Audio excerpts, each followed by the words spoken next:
El que sabe, sabe. Y el que no conduce.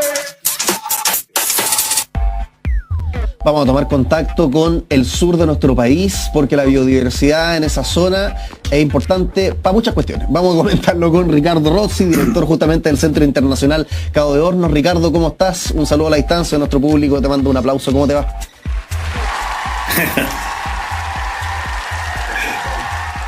¿Todo bien, Ricardo? Muy buenos días, Iván. Alentador poder estar conectado desde Cabo de Hornos, que nosotros le llamamos la cumbre austral del continente americano, con Santiago.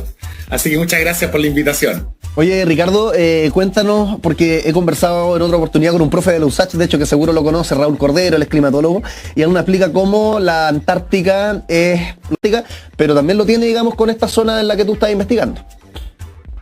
Por supuesto lo conozco, y saludos a los colegas de la USACH.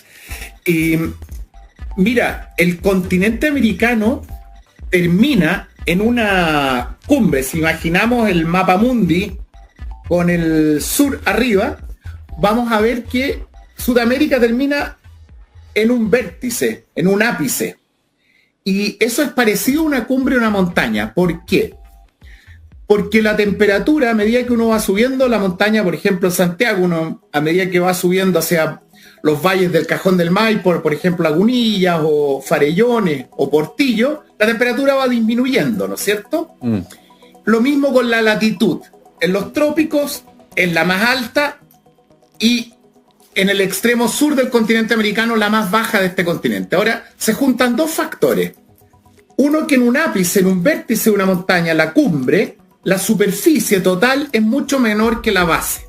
Entonces los organismos que viven en las partes frías de estas secciones de las montañas, o en el caso nuestro, del continente americano, tienen una superficie muy pequeñita, y si el calentamiento global los va empujando hacia más arriba, en las cumbres de las montañas se irían hacia el cielo, es decir, se extinguirían, y acá caerían al paso Drake, al mar, o saltarían a la Antártica. En resumen, la biodiversidad que evita en esta cumbre austral latitudinal del continente americano está en un lugar tan chiquitito, es tan endémica, que es muy frágil al calentamiento global, que le empujaría hacia caerse al mar, extinguirse, o, ojo, y ahí interactuaríamos con el doctor Cordero, a saltar hacia la Antártica y salvarse de ese modo.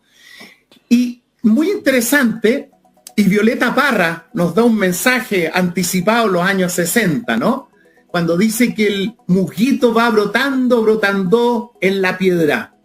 Y lo que caracteriza a esta diversidad de las cumbres de montaña y la cumbre como el Cabo de Hornos en el extremo sur, es que está dominada por musgos, líquenes, es decir, plantitas muy pequeñas que normalmente no vemos, pero que son verdaderos termómetros o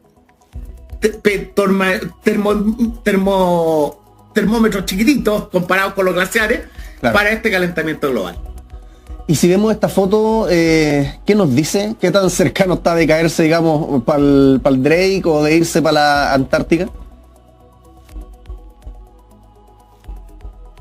Lo primero es, fíjate, mirar a los organismos pequeños.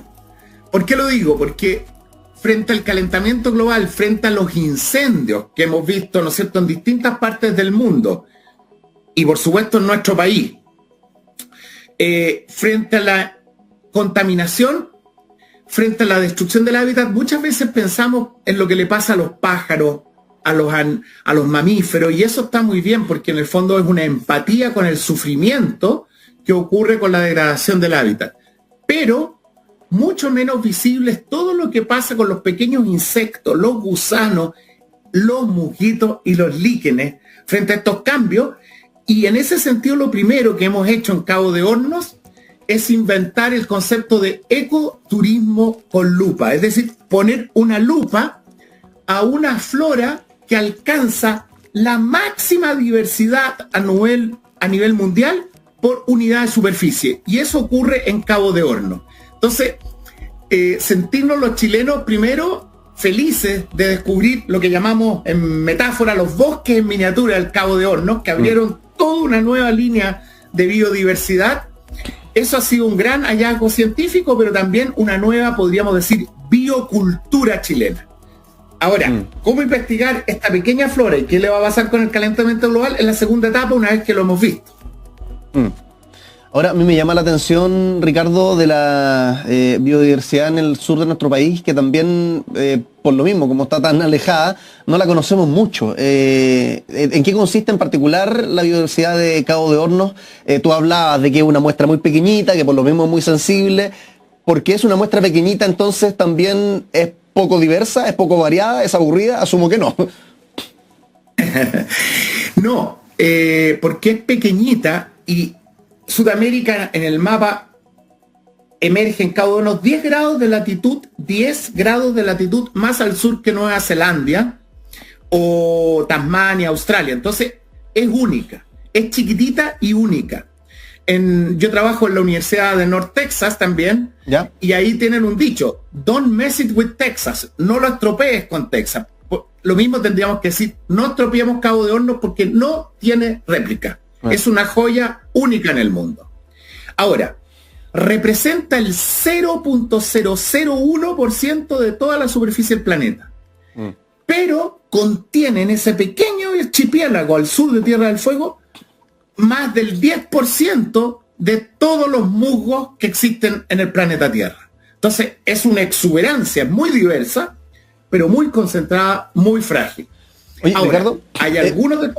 No, que te quería interrumpir porque mencionaste que también trabajas en North Texas, en una universidad, en esta universidad de Estados Unidos, y me acordé de una entrevista que diste hace poquito a La Tercera y titularon lo siguiente: en Estados Unidos no podemos usar el término cambio climático, nos están censurando. ¿Cómo eso? Si podría profundizar en eso, y perdón que rompiera el flujo de la biodiversidad del sur, no, pero que me quedé ahí con ese bichito. Mira, lo voy a tomar nuevamente por el sentido de una invitación a todos los quienes nos están viendo a implementar en todo el país y desde Chile hacia el mundo esta práctica del ecoturismo con lupa. Y voy al tiro a responder tu pregunta. La lupa es metafórica en parte, pero nos permite ver aquello que a veces no es visible. Me acuerdo siempre del arqueólogo Lautaro Núñez en Atacama, en el norte, ¿no es cierto?, que nos hace ver una realidad que a veces no es visible. Bueno, en el otro extremo de Chile teníamos esta pequeña flora y ahora estamos proponiendo con la Universidad Central y otros colaboradores del Centro Internacional Cabo de Hornos una propuesta para mirar con lupa todas las bellezas, singularidades del país. Entre ellas, estos bosques en miniatura del Cabo de Hornos, pero que puede estar también en otras partes de Chile. Ya. Ahora, para usar la lupa hay que tener permiso para usar la lupa, ¿no es cierto? Y eso parece como trivial, pero es curioso el negacionismo y los intereses en que a veces no se quiere que se vea la lupa. ¿Y en qué consiste la lupa? En ver cómo estos musgos van cambiando con los cambios de temperatura. Y creo que la evidencia científica entregada acerca del aumento de temperatura y cómo este aumento de temperatura en realidad es causado por la sociedad industrial y la sociedad humana es innegable. Incluso esa evidencia es presentada, ¿no es cierto?, en la encíclica Laudato Si, de manera muy sólida científicamente por el Papa Francisco, que nos acaba de dejar, pero nos deja un legado con su encíclica. O sea, no es algo que solo esté en la cultura científica. Sin embargo, a veces esto preocupa a ciertos intereses económicos, políticos, que más bien quieren negar un fenómeno que yo creo que es innegable por la evidencia científica.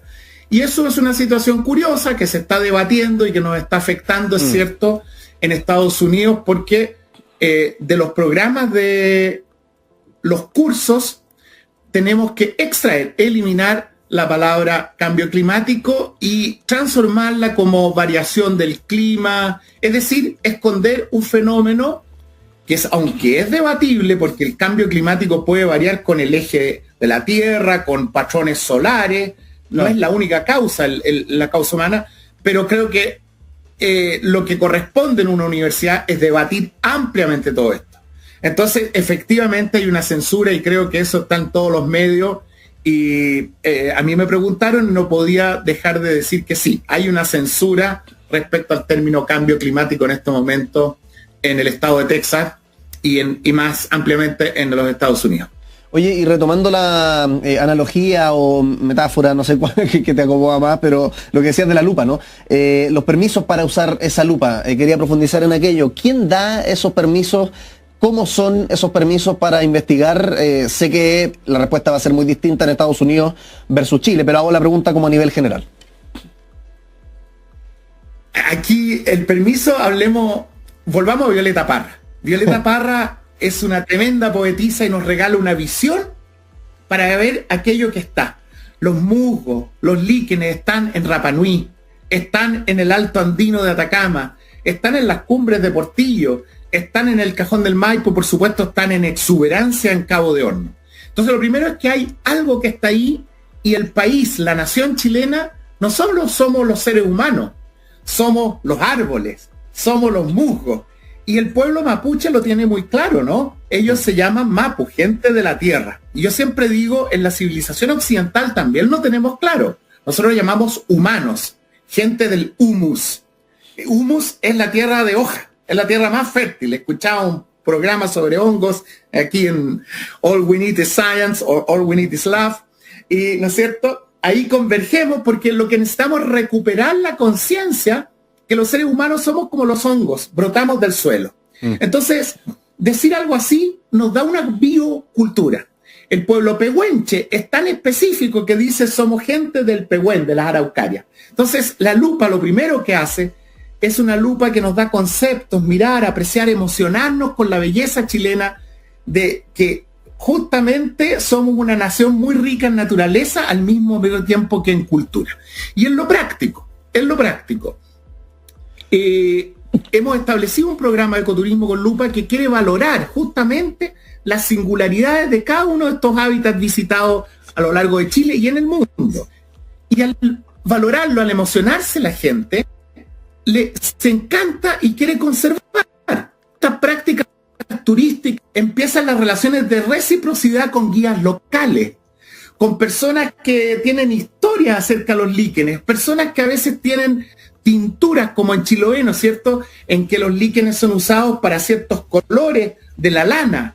Y así se va generando un bienestar tanto de los visitantes que se encantan como de los anfitriones que pueden tener diálogo y van teniendo entonces una relación de sustentabilidad social, económica y ambiental.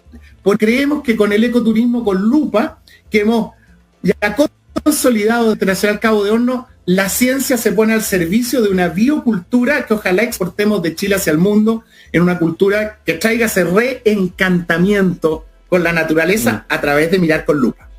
Oye, Ricardo, te habrás dado cuenta, en este programa tenemos preguntas fascinantes, pero también tenemos juegos. Y uno de los juegos es esta pecera que tengo aquí. No nos asustemos, no se gana, no se pierde, no se requiere mayor habilidad. Bueno, de hecho, toda la habilidad que se requiere para jugar estos juegos y la tienen todos nuestros... ¿Le dije pecera? Ah, ruleta, perdón. Esto es una ruleta que me dicen acá en la abuela, Ricardo, que le había dicho pecera. Es una ruleta, claramente lo estamos viendo ahí por la televisión. Me quedé pensando, pero vamos a la ruleta. Claro, bueno, vamos con la ruleta. Y cada uno de estos colores, Ricardo, se corresponde con una pregunta que haría un niño, una niña sobre lo que estamos hablando ahora. La biodiversidad en el sur de Chile, todas estas cosas que ocurren en el extremo sur de nuestro país. Entonces la idea es que cuando aparezca la pregunta, puede sonar, de nuevo, como son las preguntas de niño y de niña. Como, wow, que locura esta pregunta, pero la idea es que la tomemos lo más en serio posible. ¿Te parece que gire la ruleta? Maravilloso. Vamos entonces, 1, 2 y 3. Va girando la ruleta con Ricardo Rozzi, ecólogo, filósofo, director también del Centro Internacional Cabo de Hornos. De hecho, tiramos un cable hasta el Cabo de Hornos y estamos teniendo el contacto de esa manera con Ricardo Rozzi. A ver qué es lo que dice la ruleta. Se detiene en el color verde olivo. ¿Con qué corresponde el verde olivo en esta conversación con Ricardo Rozzi? ¿Cuál es la magia del sur? Responde el experto. Qué lindo, ¿ah? La magia del sur es ser un lugar muy remoto que todavía no ha sido transformado por la sociedad global. Y podemos encontrar una cantidad de islas llenas de bosques que no han sido cambiados. Se puede navegar por lo tanto une mar y tierra, y hoy es considerada una de las 20 zonas más vírgenes o más prístinas de todo el planeta. Ahora, quiero decir, vírgenes no en el sentido de la no presencia humana, sino de la presencia humana que la ha cuidado. Y este archipiélago ha sido habitado por al menos 8.000 años por el pueblo yagán. Y este es un territorio yagán, un maritorio yagán, pero que nos hereda, nos deja como legado algo que hoy día nos maravilla y podemos pensar cómo era el mundo antes de la sociedad industrial. Y esto tiene una fascinación para jugar como con la ruleta, como también para la ciencia y también para actividades novedosas, como decía, del ecoturismo con lupa, que es otro juego.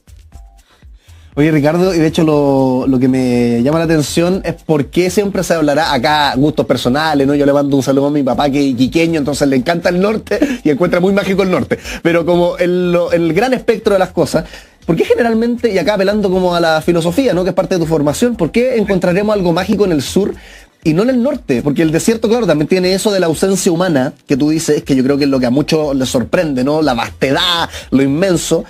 Pero el sur, quizás lo mágico está en que tiene más verde, tiene más vida que el norte. ¿Por qué dirías que el sur particularmente es mágico para muchos? Me gustaría, eso sí, decir, Iván, que yo creo que ambos son mágicos. Habría que ver cuál es la magia de uno y cuál es la magia del otro. Ya. Pero la magia bueno, no, pero desarrollemos. Todo puede ser mágico. ¿Sí? Exacto, no. Yo he estado en el Valle de la Luna, por ejemplo, cuando amanece y justo toca una luna llena y tú estás en un paisaje estéticamente maravilloso, entre montañas, minerales que te hablan, y los poetas lo han dicho, pero ahí viene una conmoción, y esa experiencia conmovedora es más conmovedora cuando un arqueólogo como Lautaro Núñez te muestra los petroglifos, luego vemos los pucarás, luego vemos los tejidos, toda la rica cultura del norte, los salares, los flamencos, las comunidades aymaras, las comunidades quichuas con sus llamas, con sus vicuñas, transhumantes. O sea, el norte es fascinante, pero el sur también es fascinante, y es fascinante por lo que tú dices. Es un verde que brota entre las rocas, que brota en los esteros, y esto que se consideraba un desierto, no exagero, pasa a ser una pequeña jungla de musgo, como dijeron los niños y niñas del liceo en Puerto Williams, los bosques en miniatura del Cabo de Hornos. Y ahí quiero destacar el rol de la Universidad Magallanes, mi universidad donde trabajo en Chile, que decide establecer una sede en la ciudad más austral del planeta, Puerto Williams. Y ahí desde ese centro universitario empezamos con las niñas y los niños a asombrarnos con esta magia, con estos olores. Y tenemos investigadoras como Tamara Contador, que ¡pum!, se mete al agua de los ríos, y descubre que en los ríos de Cabo de Hornos pululan insectos que no hay en ninguna parte del mundo y son preciosos, y te miran cara a cara, y ahí viene la magia, como dices tú, de esta efervescencia de vida, que a veces no la vemos, pero cuando la vemos nos conmueve, nos emociona, nos dan ganas de llorar, de lo hermoso que es la vida, y de llorar por el dolor que nos causa cuando hay guerras, cuando hay negación, cuando hay destrucción de esta preciosa trama de vida. Entonces, la magia es esa efervescencia de vida que espero este programa de All We Need is Science, All We Need is Love, nos ayude a apreciar, cuidar, valorar, y los invitamos a un programa de ecoturismo con lupa que estará el segundo semestre trabajando para todo Chile, preparando para recorrer con lupa el territorio de nuestra nación, que es tan hermosa. Oye, mira, estos aplausos espontáneos, Ricardo, porque si hay algo que felicitar y que me queda también el corazón lleno, es la oratoria, ¿no? Qué bonito como lo pones en palabras, y que te doy las gracias desde ya, no solamente por eso, sino que también por estar en este programa. Buena conversación con Ricardo Rozzi, director del Centro Internacional Cabo de Hornos. Que estés muy bien, gracias por estar aquí. Muchas gracias. Chao. Y una invitación. Seguimos nosotros con más, ¿les parece? All You Need Is Love.